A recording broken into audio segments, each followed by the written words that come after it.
Jean-Baptiste Lille de Geoffroy, c'est un jeune Rayonnais né à Saint-Pierre, île de la Réunion, grandi à la Réunion et étudié tout ce qui est les sciences, botanisme, entre autres, pour après venir à l'île Maurice pour d'abord collaborer avec Farquhar, qui avait demandé à l'époque, parce qu'on connaît bien Tromelin, hein. Il a été, lui, il a reçu une éducation de Tromelin, parce que son père même était ingénieur, et on découvre comment le savoir libère. Et à travers ce petit bonhomme, le papa découvre son intelligence qui dépasse la capacité du père, parce que sachant que le père lui-même est un ingénieur, et là, il fait appel à des pointures un peu plus costauds que lui pour prendre en main son fils. Suite à ça, on voit qu'à la demande de Farquhar, il est envoyé à Maurice pour parfaire son éducation. Et c'est Farquhar, c'est ce même Farquhar qui ne veut plus qu'il reparte de Maurice, parce que c'est le premier géographe qui a dessiné la carte cartographique. Ce qui fait, c'est qu'on voit dans nos îles, l'océan Indien, surtout à Maurice, si les navires peuvent naviguer, c'est grâce à ce monsieur qui a été à la tête de la carte de navigation de la zone océan Indien. Et c'est le même Jean-Baptiste Lille Geoffroy qui a été nommé sous l'occupation française pour remettre aux Anglais la clé de la ville de Port-Louis. On voit comment il y a eu avant lui des prédécesseurs hollandais qui ont dessiné la carte de navigation pour la zone. Mais Jean-Baptiste Lille Geoffroy était celui qui a fait plus précisément une carte qui était bien indiquée. Ce qui fait ça permettait la navigation facile, je dirais, pour la zone océan Indien. Et après, on voit aussi comment c'est lui à la tête du développement de Port-Louis. Parce qu'il habitait à la rue Artois, à Port-Louis, où il a contribué pour apporter l'eau potable, par exemple, à tous les habitants de l'époque.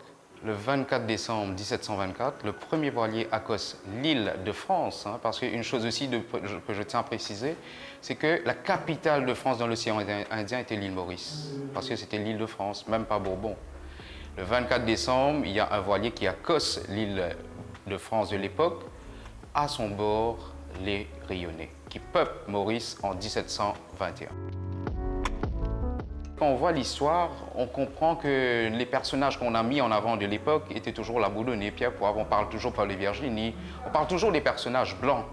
Or que quand on découvre l'ingénieur de ce petit bonhomme, hein, parce que l'intelligence déjà, comment un noir qui a vécu à l'époque où il y avait un code noir qui interdisait le mélange entre blanc et noir, qu'il a pu arriver par son intelligence à se démarquer, à aller contre un système, un, et deux, comment lui-même, en tant que personne, a vécu cela. Parce que c'est vrai que quand on voit de nos jours, toujours, hein, quand on a des difficultés dans l'éducation, on a des difficultés, des fois on baisse les bras facilement pour dire je ne peux pas, je n'ai pas ma place, ainsi de suite.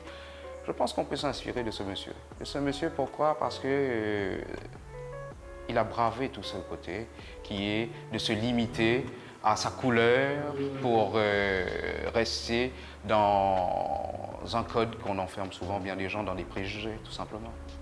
Dans le contexte rayonnaise, le grand noir, c'est pareil comme on dit un grand blanc. Un grand noir, c'est quelqu'un qui a été grand en tant que personne, vous voyez. Mais dans le contexte mauricien, je sais que c'est péjoratif pour dire que les grands noirs, c'est des gens qui sont considérés comme vaniteux, un petit peu imbus de leur personne. Mais je tiens à dire, à travers ce grand noir, qu'elle est universelle. Parce qu'on peut dire à un blanc, arrête de faire au grand noir. On peut dire à un noir, un hindou, arrête de faire au grand noir, même à un chinois. Ce qui fait, à travers ce grand noir, je souhaite apporter cette universalité au-delà de ce mot qui enferme bien souvent dans des préjugés à une catégorie de personnes et une catégorie de groupes de personnes. Le livre, j'ai voulu à travers mettre l'emphase sur deux éléments qui est l'éducation. L'éducation, c'est la seule clé qui nous ouvre toutes les portes pour devenir égal. Et ça, c'est un message fort parce que de nos jours, on voit toujours ces mêmes problèmes. Qu'importe où nous sommes, qu'importe la culture, on trouve toujours qu'il y ait un manque de compréhension dans la manière d'instruire à nos jeunes. Et à travers, je pense qu'on a un modèle qui peut nous inspirer, chacun de nous, à sa manière, à aller jusqu'au bout de ce qu'il entreprend. Quand je parle d'identité, nous sommes tous des îles. Ce qui fait que ce n'est pas quelque chose qui est loin de nous, c'est quelque chose qui nous concerne parce que nous sommes des gens des îles.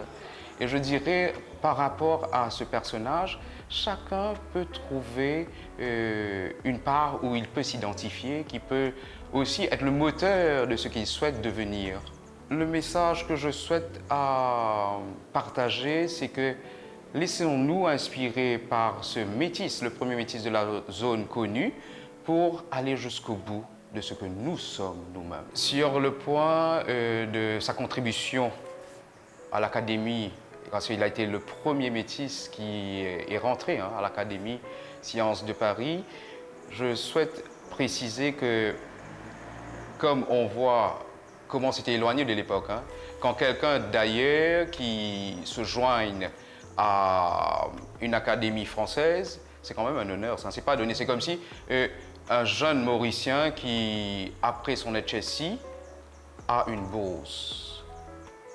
C'est quand même un honneur pour déjà l'élève et deux, pour le pays.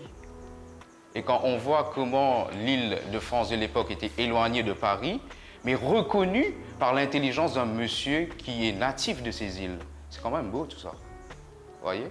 Et je pense que malgré qu'on ait des époques différentes, on trouve les mêmes réalités. Et ce que je souhaite dire à travers, qu'au lieu de regarder vers l'ailleurs pour s'inspirer, on peut se dire, chez nous, il y a autant de gens qui ont une capacité à nous inspirer. Pourquoi chercher ailleurs quand on peut trouver chez nous des modèles, des rôles modèles, comme on dit dans notre langage, pour nous inspirer à avancer, à faire des choses, tout simplement. Et je trouve que pour notre génération, c'est quand même très honorable d'avoir des modèles comme ça, de s'inspirer de ces personnes qui ont vécu à une époque compliquée, difficile même, où il y avait des codes, mais n'ont pas été limités à ça. Grand Noir, The Big Man, c'est un livre qui raconte l'histoire du premier sang mêlé de la zone océan Indien. Et dans l'histoire, qui à chaque fois nous comprend qui manière l'école qui enseigne nous l'histoire. Et aujourd'hui, à travers Jean-Baptiste Lillet-Geoffroy, nous sommes capables de comprendre que chaque dimoun de couleur, les capables estiment d'abord fier pour ce qu'il était, et qu'il est capable d'inspirer aussi de Jean-Baptiste Lillet-Geoffroy pour aller de l'avant par l'éducation. Les recherches, ça m'a pris 2 ans parce que c'était d'abord dans le cadre scolaire pour les 50 ans du lycée Lillet-Geoffroy Saint-Denis, où j'étais appelé par mon parrain de Mario Servière, qui est géographe, pour venir écrire et aider le lycée pour ses 50 ans. Et qui de mieux qu'un géographe pour m'ouvrir les portes, pour raconter l'histoire d'un autre géographe de l'époque. Et ça m'a permis de faire des recherches. J'étais venu à Maurice pour comprendre déjà comment Lillet-Geoffroy était perçu ici. Est-ce qu'il était connu ou pas? Parce qu'on a quand même des rues Geoffroy, à Cœur-Pipe, à Bambou, voyez. Et c'est la réunion qui m'a permis de mettre en œuvre et aussi de réaliser ce projet d'écriture, parce qu'ils ont mis à ma disposition tous les archives au département pour que je puisse travailler. Jean-Baptiste Lillet-Geoffroy est le premier savant natif de l'océan Indien. Il est ingénieur géographe et tous les Mauriciens qui arrivent et qui passent par Port-Louis, lorsqu'ils regardent le port, lorsqu'ils regardent l'aménagement de la ville, doivent avoir une pensée pour celui qui a commencé l'aménagement de cette ville.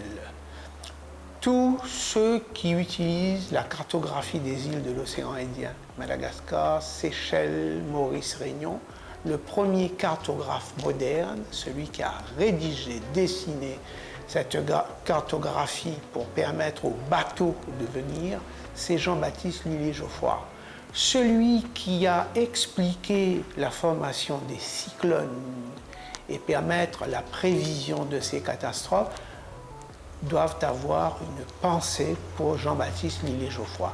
Voici l'œuvre considérable que cette personne qui est née à l'île de la Réunion et qui est mort à l'île Maurice et qui est enterré au cimetière de l'Ouest à l'île Maurice, voilà ce que cette personne a réalisé. Voilà ce qu'il pèse dans l'histoire commune de nos deux îles. C'est un ouvrage qui a été financé par le Conseil départemental de la Réunion. Et l'on a voulu le faire dans le cadre très précis du tricentenaire du Code Noir. Le Code Noir de l'océan Indien qui concerne la Réunion et Maurice.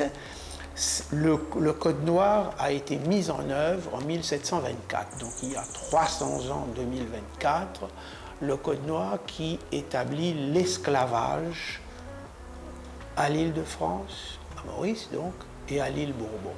L'esclavage a commencé en même temps à Maurice et à La Réunion. L'esclavage s'est terminé de façon différente. Je sais que vous allez fêter, vous allez commémorer bientôt la fin de l'esclavage, puisque c'est la Grande-Bretagne qui va, avant toutes les puissances européennes, mettre fin à l'esclavage. La loi est de 1833. La période d'apprentissage, et vous le savez, c'est 1835-1839, alors qu'en France, puisque le Bourbon sera encore française, la loi sera votée en 1848, donc bien après. Et toutes les colonies anglaises, notamment Maurice servira d'exemple dans le cadre de l'intégration de cette nouvelle population libre dans la communauté mauricienne et pour le développement de l'économie de cette île. Et nous rappelons cela par cet ouvrage qui est signé Didier Souben. Alors l'événement de ce soir l'inscrit dans ce qui nous appelle la mémorialisation, c'est-à-dire qu'il nous rend hommage à tout ban ce qui est là avant nous. À l'île Maurice, nous connaissons souvent l'histoire de la Boudonnais ou Pierre Poivre, mais nous ne connaissons pas même l'histoire de nos ancêtres, ban qui fait contribuer pour faire l'île Maurice ce qui était Azodi. Et c'est le devoir du centre de mettre de l'avant un grand personnage comme Alice Geoffroy qui fait contribuer à mener ce pays-là quand il était Azodi. Bien sûr, il y a le travail qu'il nous fait, mais il est important aussi que le nom de sa bandimouna, l'histoire, le parcours, être enseigné à l'école. Le devoir de mémoire, il est capable de faire à travers l'histoire de la personne, à travers une santé, à travers un documentaire. Le plus important, c'est qu'à travers n'importe quel médium, nous sommes capables de faire un achievement sa bandimouna et qui, de par notre action, ça a une influence sur ce qui nous était. Alors le Centre Mandela, il a ça pour objectif principal, c'est-à-dire la transmission du savoir, mais aussi faire que les Mauriciens connaissent l'histoire et à travers ça, il y a aussi une affirmation identitaire que nous devons nous passer, nous devons nous pas honter et au contraire nous fiers de ce qu'ils ont fait faire.